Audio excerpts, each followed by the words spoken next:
Okay, well, I'm here with Dave Young. He's the executive director for Heart of God Haiti, and we just wanted to take a few minutes to talk about the ministry, talk about how you got started in Haiti and those kind of things. So thank you for taking the time to do this. Thanks for having me. First, just tell a little bit about yourself and how Haiti first came on your radar. Haiti came on my radar in a very odd way. Back in 2005, I was getting mobilized for my second tour in Afghanistan. And there was a mission where we had to go to Afghanistan, and I had the training already done. My soldiers had to go through some training, and I wasn't required to go through the training. So while my soldiers went through the training, the military had sent me down to the U.S. Embassy here in Haiti to set up a program that improved the security. It was supposed to be a 6-week program. At the end of those 6 weeks, that program became pretty successful, so the U.S. ambassador and the commander of Southcom decided to leave me in Haiti for about a year. So that was 05 and 06. So I ended up in Haiti for 1 year when it was supposed to be 6 weeks. Okay, so you came down military. How do you go from military to kind of a relief worker in Haiti and interested in kind of the Christian ministry side of things? Well, when I was down here in 05 and 06, I would spend quite a bit of time up in the Kenskoff area with an organization called New Hope, which got me interested in some of the humanitarian work that was being done here and interested in adopting a child. So I brought that idea back to my wife about adopting a child from Haiti, and we ultimately did adopt a child right here from the Kenskoff area. I became very good friends with my interpreter at the time, and when I left Haiti, he was out of work. And he could not find work. After I left, the embassy didn't need a Creole translator, so he was looking for work. We had got him a job up in Cap-Haïtien, the northern part of Haiti. And what happened was on his way up, his vehicle overturned, and he was in a big accident. About 15 people were killed, and he was left for dead on the side of the road.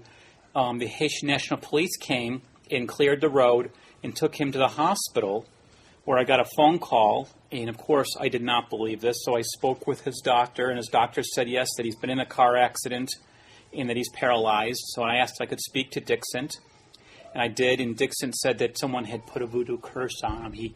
He felt God was punishing him, and I had told him that Jesus died for his sins, and we were able to arrange for him to have a medical procedure to take the pressure off his spine so he could walk again. And then we ended up putting him through a seminary program. And he actually became a pastor, and he set up a Christian day school in the area of Carrefour. Okay. And that's sort of how I started in Haiti. And so you got started with Dixon helping in the Christian school. Right. How did the work with him, from your military time here to working with Dixon, transition into what became Heart of God Haiti? How did you end up partnering with Heart of God International Ministries? One of my friends, John Hoban, knew Jan Ross through his connections through the Soldiers Bible Ministry. He was working to get Bibles to soldiers, and he and she hooked up. So he introduced me to Jan, and I told Jan that we were doing some work in Haiti with our primary focus on spreading the gospel via a Christian day school. So I had joined Heart of God Haiti. I joined Heart of God and formed Heart of God Haiti back in 2008, right when we set up the school. Okay, so 2008, school is functioning well. Dixon's running it.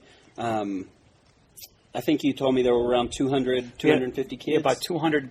Yeah, we had about 200 kids in Carrefour, and we're just opening up a school down in Jacmel. So we had about 200 here and 50 down there. Okay, and then January of 2010, the earthquake hits. What happened with the ministry? When the earthquake hit, it was about 5 o'clock in the afternoon, and we still had some kids in school. How the school was structured, we basically had primary and elementary education during the day, and in the evening we had instruction for the children's parents. So fortunately for us, the kids and some of their parents were in school, because what was happening is our children were becoming more educated than their parents, so we opened up the classroom to the parents. When the earthquake hit, the front part of the school was destroyed, and 50 of our children were killed instantly when the building next to our school basically fell on top of our school. And how we had sat the kids, we had little girls, then little boys, then big girls, big boys, and the adults towards the back. So of those 40 kids that were killed, we primarily lost little girls. and because they were set up front in two of our staff. The remaining parents were able to dig roughly another 50 or 60 kids out of the rubble, and the parents and the kids that weren't there, many of those people passed away because their homes were destroyed. So if you were in our structure towards the end, the back of it, they did not get killed. We did not know, we had no contact with Dixon for about 4 or 5 days after the earthquake. We couldn't get a phone call, couldn't get a text. Finally, he was able to text me, and we were able to make arrangements to send him money through a Western Union in Jiminy, Dominican Republic, to give him an initial set of cash so he could move some of the people outside of the earthquake zone. Okay, you came down in April, right after the earthquake? Yeah, we came down. I brought a team down here in April of 10, primarily from Victory Church in Rochester, New York. Brought a team down, and we met Dixon and his group of people in a place called Quado Bouquet, which is just outside of Haiti, in a soccer field. They basically had a refugee camp, and in that camp, Dixon had set up a tent. It was basically like a tent city.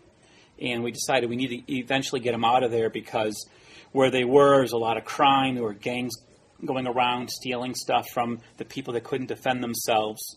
And then we ultimately set up Dixon in an area just out inside of the city of Port-au-Prince, where he stayed for about a year. So after the earthquake, the school came down. We lost the kids. We get past that. There's no school left. How does the ministry transition now to the orphanage up in the mountains? When I came down in May of 12, Dixon had made the introduction of Pastor Justin, and basically we got to a situation where we could refocus our energy, still spreading the gospel, but now we're up in the mountains, and we moved from a school to more of a children's center up in the Kenscoff area. And Pastor Justin's the pastor of the church, whose mission is to take care of these kids whose parents can't afford to take them in, or who lost a mom or a dad, or in some cases both. And so now we're working with Pastor Justin, and why don't you take a little time and just talk about what we've done since we got to know him and in the last year and where we are today. Well, right now I'm speaking to you from Haiti, of course. It's my third time here in roughly 9-10 months. We came back down in May of 2012 with Jan Ross, the president of Heart of God, myself, to really change the direction of what we were doing in Haiti. We had, at that time, told Pastor Justin that we'd put him on a probationary period.